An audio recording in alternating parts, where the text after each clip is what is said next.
You're listening to the Sex Addicts Recovery Podcast, a place for sex addicts to share their experiences of recovery, to help break the stigma, myths, and misconceptions of sex addiction.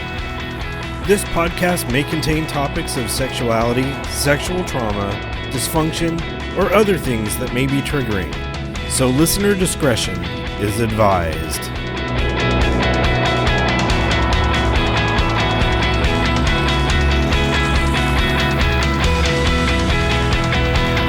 Hello, and welcome to the Sex Addicts Recovery Podcast. My name is Jason, I'm a sex addict, and I will be your podcast host for today. What's going on, everyone? Welcome to episode number 28 of the Sex Addicts Recovery Podcast. Today is going to be part 2 of the quarterly SAA COSA speaker meeting that we do in the Bay Area. Today, I'll be sharing Kerry M's story, who is a member of COSA. I've met Kerry a few times over the past several years.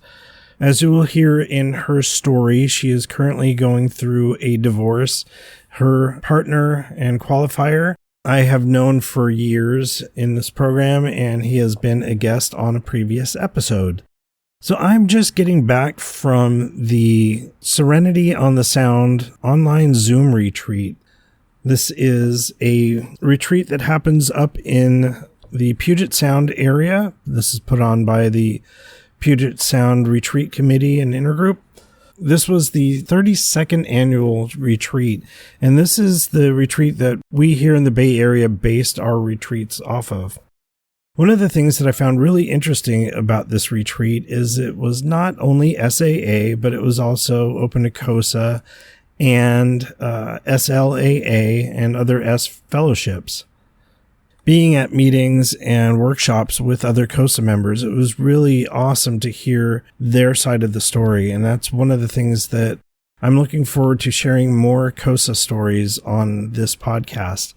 At the retreat, I was surprised to hear how many COSAs are actually listening to this podcast, and I'm forever grateful for that. But again, I'm hoping to have more COSA guests here on the program. I've got a few friends that are lined up to be speakers here in the future. My wife personally does not work the COSA program, so I don't have a lot of firsthand experience with the program. Before getting to a reading about what COSA is and other information from their website, I wanted to provide a little short update on what the retreat was like. We had a talent show on Friday night, which I got to play guitar in, and yes, of course, I played some Tool. It was a lot of fun. It was interesting that there weren't very many people signed up to be in the talent show, but we had enough people just throughout the duration of the talent show just join in impromptu and give some wonderful, wonderful shares and talents. The speakers for this past retreat, I was surprised to see that Jeannie O, who was on the last episode, was the COSA speaker. She had just started working the COSA program, and this was her first time speaking from the COSA aspect. There's a lot in there about gaslighting that I really took to heart, and we'll hopefully be talking about that on a future episode.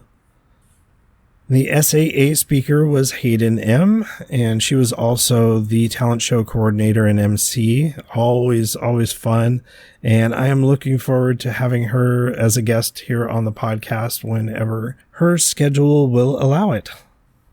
So back to the COSA website. What is COSA? There are some questions that are on the front page of the website, and then a definition of what COSA is all about. And I wanted to share that here on the podcast. This is COSA-recovery.org.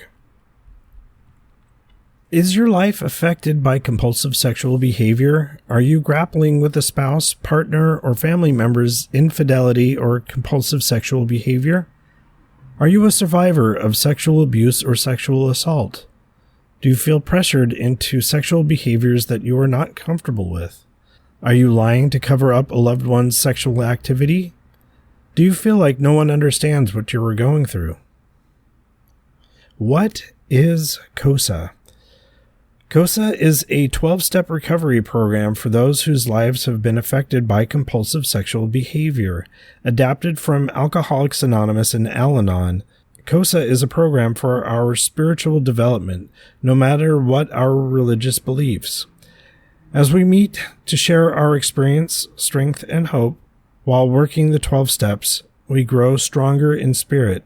We begin to lead our lives more serenely and in deeper fulfillment, little by little, one day at a time. Only in this way can we be of help to others. And again, this is from COSA-recovery.org. And there's general information about COSA, how to find meetings, literature, service, resources, etc. So check that out if you are interested. On a future episode, when I have a COSA guest, I want to read from some COSA literature, but I am not too familiar with that. So I'm hoping some other COSAs can point me in the right direction for something to read on a future episode. And with that, I'm going to turn it over to Kerry, giving her speaker share from the Quarterly SAA and COSA Speaker Meeting. Here it is. I hope you enjoy it.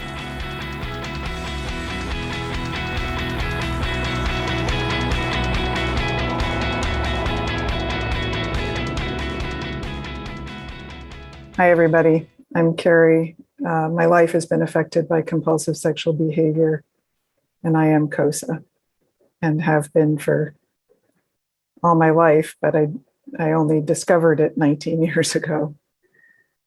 I really appreciated hearing Jeannie's share, and it actually helped me to calm myself to be able to speak tonight.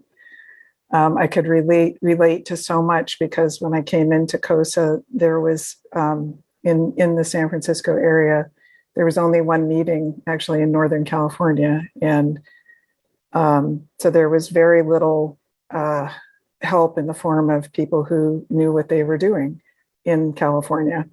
So there was a lot of, we talked a lot about how AA started and how if they could do it, we could do it. And I'm so grateful that we had that template, of people who actually did do it in the absence of people who went before them. So what I want to share is just a little bit about what it was like before. And then mostly what I'd like to share is what I've learned from working the steps all these years and how it's helping me today. Before recovery, I would describe myself as someone who was burned out in my career. I had ulcers. I was overwhelmed most of the time. I was numb. I was focused on trying to protect others.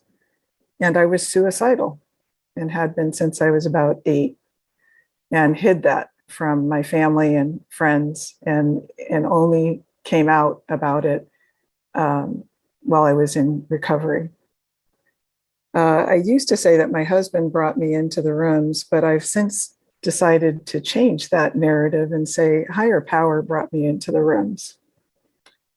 I am really clear that I would not have survived if I didn't come into the room. So I am grateful that the human form of helping me get to a healthy, intimate relationship meeting that SAA was doing in San Francisco through my husband, that was the human bound way of getting me in the door. But I really see today that my higher power was leading me to that moment, that time, and that place. And what I also really want to say is that I very quickly realized that and this is part of why I see my higher power bringing me in. While my husband is the reason I walked in the door, it didn't take long being in the program and working my first step, actually, to see that I qualified for COSA from a very early age and that I had been surrounded by compulsive sexual behavior all of my life. And I never like to label somebody as a sex addict, but I will say that I believe my dad had compulsive sexual behavior that affected our family. My grandfather, his father, also engaged in compulsive sexual behavior. Neither of them got help, and I believe both of them were affected by things that led to their. I think both of them had abuse in their lives that was actually part of where the trigger was. But that's their stories. And what I will also say is that I am, like Jeannie, I am a sexual abuse survivor. At age 8, I was sexually abused for about 2 years by a physician who was treating me for tonsillitis. And the sexual abuse ended when I had my tonsils out at the end of the 2 years. I also, in recovery, remembered and came to understand that I had been raped by a boyfriend of mine when I was a senior in high school, and then again by the same boyfriend when I was in college. And I just never could acknowledge it as that or see it as that, because in the way I had been brought up, I thought that he was my boyfriend and that I didn't really have much to say about it. So, but I have come through therapy and through my recovery work to see that those were experiences of rape in my life. And then the other men that I have been with in my 20s and through my adult life, I've been married twice, been in a significant relationship. So really there have been 3 major relationships. And I would say that compulsive sexual behavior was there. I just wasn't really conscious or seeing it or understanding it in that way. I had never heard of sex addiction before I came into the rooms. So I feel like I come by my COSA-ness honestly and for many years. And I honestly can say that COSA has saved my life on more than one occasion. So I am grateful to be able to be of service tonight to share what I've learned with you. So as I mentioned, I came in to the rooms through a healthy intimate relationship meeting that SAA in San Francisco was running, and I met a COSA there and went to my first COSA meeting. And that was really where I began to learn that part of my thinking that I was protecting other people that had led to a lot of the unmanageability in my life really came from the fact that I didn't know how to protect myself. So a lot of what I've learned in COSA has been how to be a grown-up who is able to protect herself. I also very quickly realized that there was a real problem with 2 people focusing on one person's recovery, which is what I was doing before I came into recovery and in the early stages of recovery. So for a while, it seemed like that was the right thing to do. Both of us were focused on his recovery and we're working really hard at his recovery. So early on, I realized that, that's too much energy focused on one person's recovery life. I also really struggled to see in the early stages of my recovery what my part was. I mean, I was the quintessential COSA that tells the story of I came in because I wanted to help him and I wanted to find out what he was doing in those rooms that he was going into and who those people were that he was talking to. So it was hard mentally to do the shift to actually seeing that I had a part that was being played and why I would need to work the steps for myself on me. I was very heavily invested in my self-perception of being kind and helpful to others, and I could not see past that. So I saw that everything that I was doing was always about helping somebody else and couldn't see that that was in fact part of the problem. So I want to shift and how am I doing, Georgia? Have I hit my first 10 minutes? You're about 8 minutes. Thank you. So I really want to shift and talk about lessons learned. I have worked the steps. I jumped in with both feet, was, definitely thinking if I just worked really fast and really hard, I'd get better really quickly. And so I did all the steps very quickly. I was not somebody who lingered. And part of my recovery is trying to change a pattern of self-abuse. And so I would say that I worked the steps to the point of self-abuse because it was what felt normal to me. But I have continued to work the steps over the years, and sort of after the first time I went through, would practice working a step of the month. So starting in January, I would be working on step one, and have shared my story on a number of occasions, and the story has changed, thankfully. And tonight, what you're hearing is going to be different yet again, because I think that my story that I have to share now is really about where I am right now. And I would say that the most significant shift for those of you who are listening in my recovery has come out of that place that I was mentioning where I was having a hard time seeing myself in this. One of my lessons learned is that I was so focused on, I think partly because of the way I came into recovery through healthy, intimate relationships, and partly just because of who I was and where I was stuck. Even though everything that was being said to me in the meetings was, you need to be here for you, I self-identified me so closely with the marriage that I could not see that what I was doing was anything other than in the service of the marriage and keeping the marriage alive and saving the marriage. So I couldn't see the distinction between me and the marriage. So one of my lessons learned is that it is really challenging still to this day, especially because I am now in the process of getting divorced. So I've been in recovery, married, stayed with my partner that I came in with for these, most of these 19 years. And now I'm in a different situation where I am doing my recovery work and steps while I'm in the process of separating from and leaving the marriage. So higher power has me on a path where apparently I'm supposed to experience all different dimensions of this kind of life that I'm in. So let me go through, because I'm a little bit off my brief notes that I made for myself. So one of the things I want to say that I've learned is, and continuing to learn, all of these things are in process. None of these are perfected or done, believe me.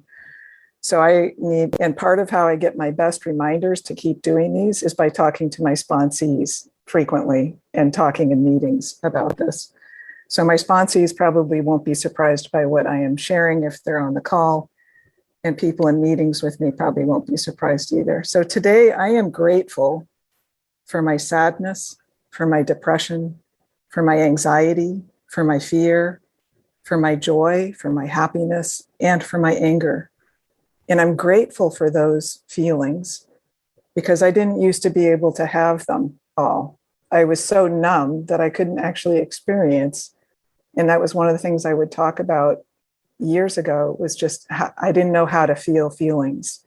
And I was too shut down and too numb. So today I'm really grateful because I can feel those feelings. And that is a huge sign of progress in my COSA recovery. Two, I try not to regret or close the door on the past. It says that in our readings, because there is so much of who I am today that is directly linked to my past. So I think I got it wrong for years. I kept thinking that if I just shut the door and didn't pay attention to the things that happened to me in childhood or the things that happened to me in relationships that didn't work, that somehow I could outrun it.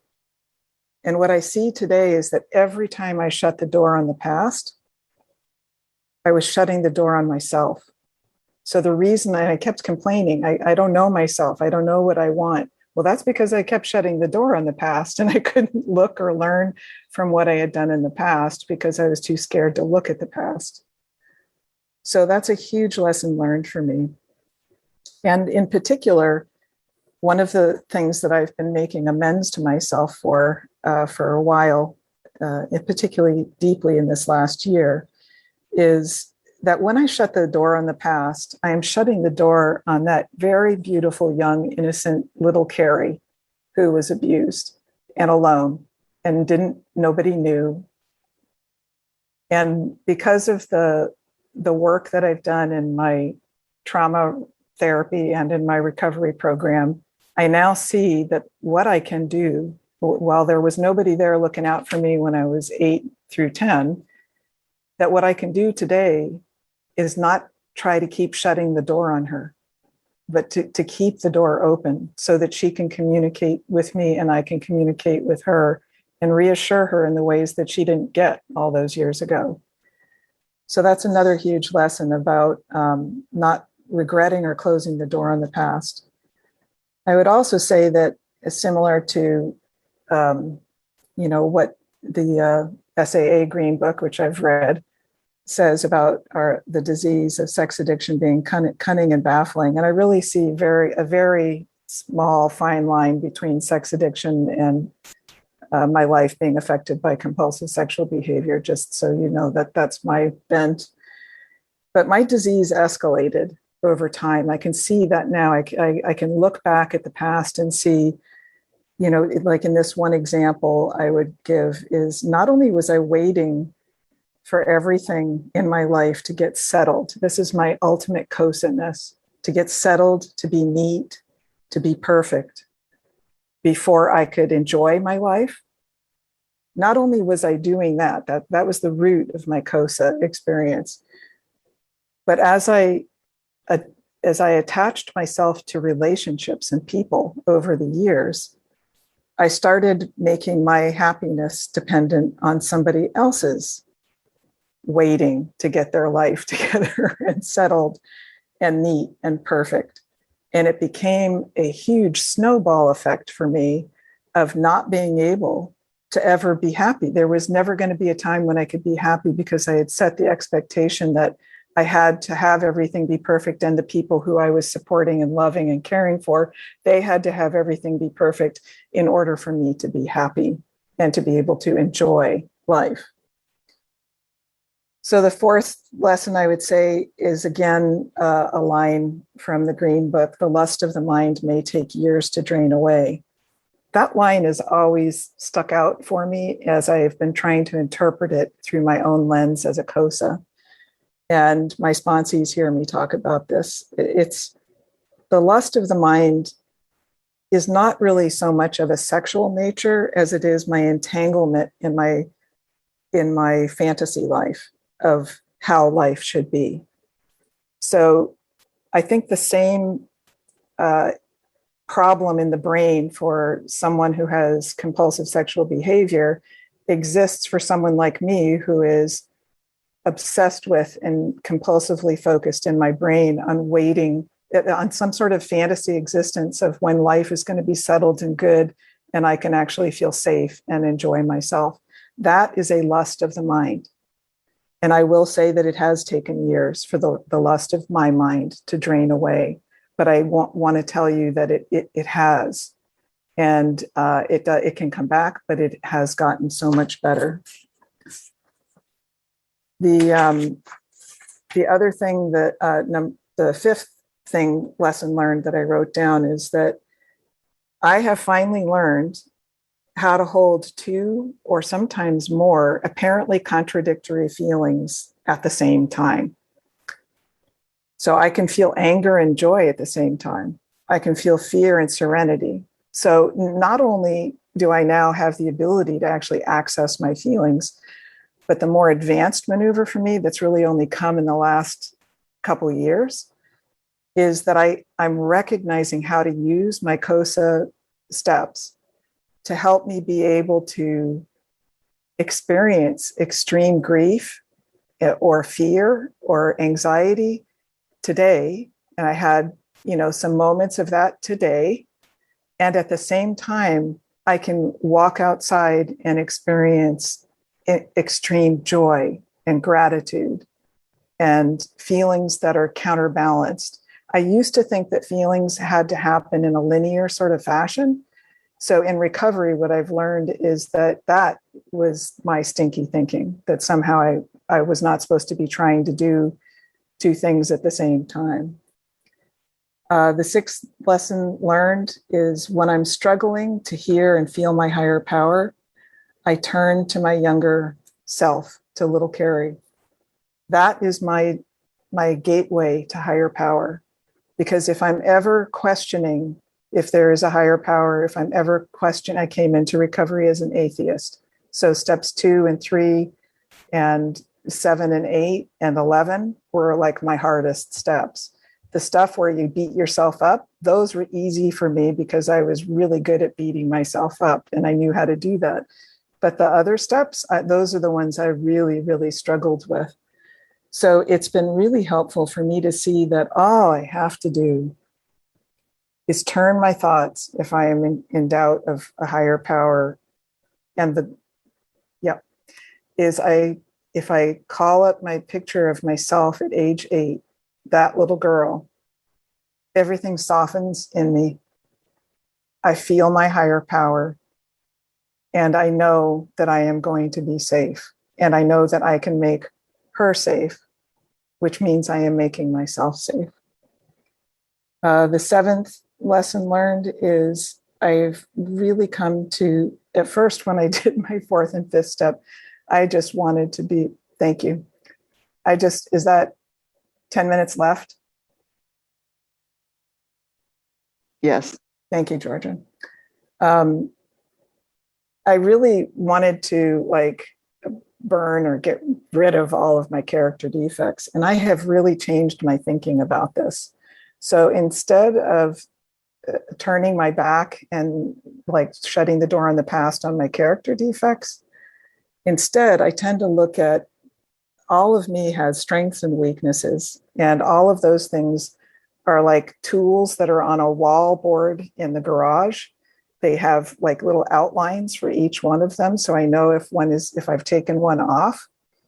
And what I do when I don't know what to do next, when I'm looking for what the next right action is I go and stand in my virtual garage and I look and see, I've got all these tools. I've got strengths, because my strengths I can use as to beat myself up as well.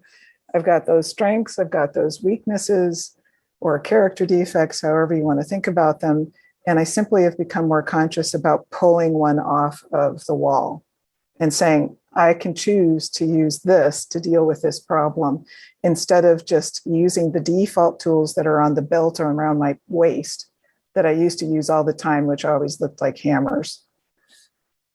The 8th lesson learned is that I can see better how I spun my wheels in my recovery because of continuing to get confused about who I was doing my recovery for. This is what I was referring to earlier. So forgetting that I am worthy of recovery just for myself, not for my marriage, not for somebody else, but just for me. That my recovery, I am worth focusing 100% of my attention on my own recovery. The 9th lesson is seeing how I've been the architect of my own suffering for so much of my adulthood. And that when I'm sober and sane, I can also be the architect of my freedom from my compulsive behaviors, tendencies, unproductive thought patterns. And it's really just, it sounds simple, but it's hard to accomplish but it is a matter of making the choice to turn my mind, flipping the coin, seeing the underside of whatever it is that I'm trying to deal with. The 10th lesson learned is that I think of steps 4 and 5 now today as panning for gold. So I need to sit by the creek side and use that pan, which largely is filled with stuff that looks like silt and mud, and let the water roll over it and just keep spinning it. And if I'm patient and I keep working, then what I'm going to find is the stuff that comes out of steps 4 and 5 that filters through the pan or flows out of the pan. What's left behind is gold nuggets. And I think I worked so fast and furious on my steps 4 and 5 the first time that I missed that what I was actually looking for is gold nuggets, that there's incredible value to what is left behind after the residual is washed out. the 11th lesson learned is if I'm feeling lonely, it means I haven't yet learned to like my own company well enough. So every time I feel lonely, and when I do HALT, hungry, angry, lonely, tired, when I start feeling lonely, because when I start feeling lonely, I get in trouble. I make really poor decisions. But I've really been working on learning how to like my own company as the solution, as the antidote to loneliness. So I get up and I do something that is good for me to do. And the 12th lesson learned is to ask myself if what I'm thinking is actually true when I am struggling. Is there evidence for what my thinking is telling me? And another way of talking about that I've used is to look for contrary evidence to what I am believing is true. So is there actually contrary evidence? So I have these conversations with my higher power. That's who I turn to and say, I'm having these intrusive thoughts and I'm really struggling. Is this true? And then higher power always helps me to find the answer to the question of, is it really true? Or am I telling myself a story? So I'll just close, thank you, Georgia, by talking a little bit about the now, where I am. Man, the last 9 months or so have been some of the most challenging and difficult months for me. But what I have learned is that I can actually handle any trial and trauma if I ask for help. What I have learned is I can't handle things if I don't ask for help, but I can handle things if I ask for help. And that's what step 6 and 7 have taught me, is to remember that I have to be willing to ask for help. And then I have to ask for help. And as somebody in the step study group that I'm in this past week said, and then I have to actually allow myself to receive the help. So there's really like 3 parts to it. And I've been, I what I wish for other people is not to have had to have experienced all of the trauma in order to learn this, that I can actually handle difficult things. I've experienced death of a son, death of my father, lots and lots of suffering, the loss of my marriage, the loss of things that I love. And I've also learned that in the face of all of those challenges and difficulties, when I ask my higher power for help and when I lean into my fellows in my program, I believe I can do or handle anything now. And I did not used to believe that. I saw myself as a victim, and I saw myself as somebody who was weak and incapable and unable to do difficult things, to stand up and do difficult things. So, I've learned that I can drive across the country and be without a home for months. I can do anything that I need to do because what I carry on my back now is a very light backpack. And it is, thank you, it's filled with love. It's filled with higher power. Higher power doesn't weigh anything. And my friends in COSA, they know I refer to as the people who are in my back pocket, they travel really light with me as well. I am just amazed at what I can do now and that I am able to navigate the choppy waters the way I do. And I'm better equipped to change my focus from what I cannot do to seeing all the possibilities of what I can do. And lastly, I'll just say that somebody asked me recently it was saying something about, it's too bad that, you went through this, or too bad that you went through that. The word that I've been meditating on lately is the word necessary. Everything I have experienced to this day, I'm 62 years old, every minute, every experience of the 62 years that I have lived has been necessary. I accept it. I embrace it. I am not turning my back on it. I am drawing strength from it.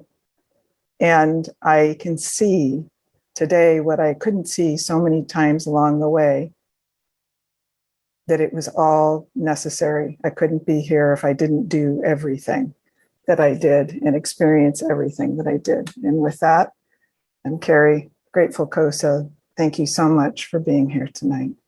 Thank you. Thank you, Kerry. Kerry. Thank you, Kerry.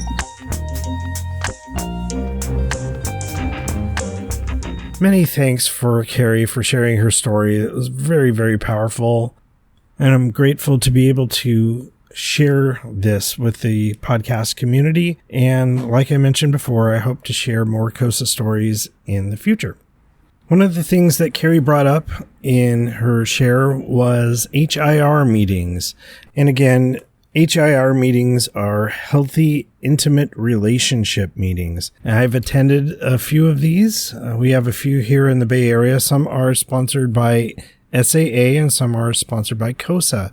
And it is a joint meeting where partners or people from either of the programs can attend. You can attend as a couple or as an individual. Like I mentioned, my wife doesn't attend COSA, so I've joined some of these meetings on my own. But it's a great way for us hearing each other's side of the story and perspectives, opening up how we view things. And I think it's really important.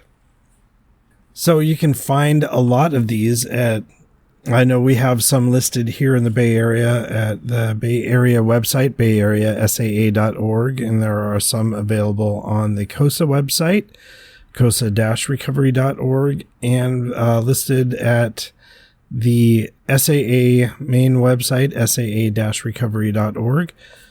So I'll be leaving those links in the show notes as well. In order to get this episode out early, I'm going to forgo reading any feedback emails that I've gotten. We do have the feedback at sexaddictsrecoverypod.com email available. If you wish to share anything, any thoughts and insights about listening to the podcast, suggestions, things like that you might want to add. I've heard a lot of just really great verbal feedback from people at meetings, and especially here at the Serenity on the Sound retreat this past weekend. So it's always comforting for me to know that people are getting a lot out of it. If you want to reach me, you can email me directly at jason@sexaddictsrecoverypod.com. If you have questions about the podcast, being a guest on the podcast, or other things like that, and be happy to answer and hopefully have some new people on. Last week, I recorded someone from the UK who will be on an upcoming episode, probably next week's episode. And I've got a few others that are lining up. So we've got a lot to share coming up here in the future. I'm really excited about that. And I'm looking forward to doing some more panel discussions. One of the ones that we're looking at doing over the next couple weeks is the 9th step promises, being that September is coming up, the 9th month of the calendar year. We're focusing a lot on step 9. I'm currently working on step 9 in my step recovery group. So the 9th step promises was suggested by a friend of mine on one of my meetings. And I think it's a great topic, and it'd be fun to have a couple people sharing their thoughts and insights on the 9th step and the promises. Well, I think that'll about do it for this week. So once again, I thank you for tuning in. And as always, keep coming back. The views and opinions contained in the Sex Addicts Recovery Podcast are those of the participants and do not necessarily reflect those of the Bay Area Intergroup or the ISO of SAA.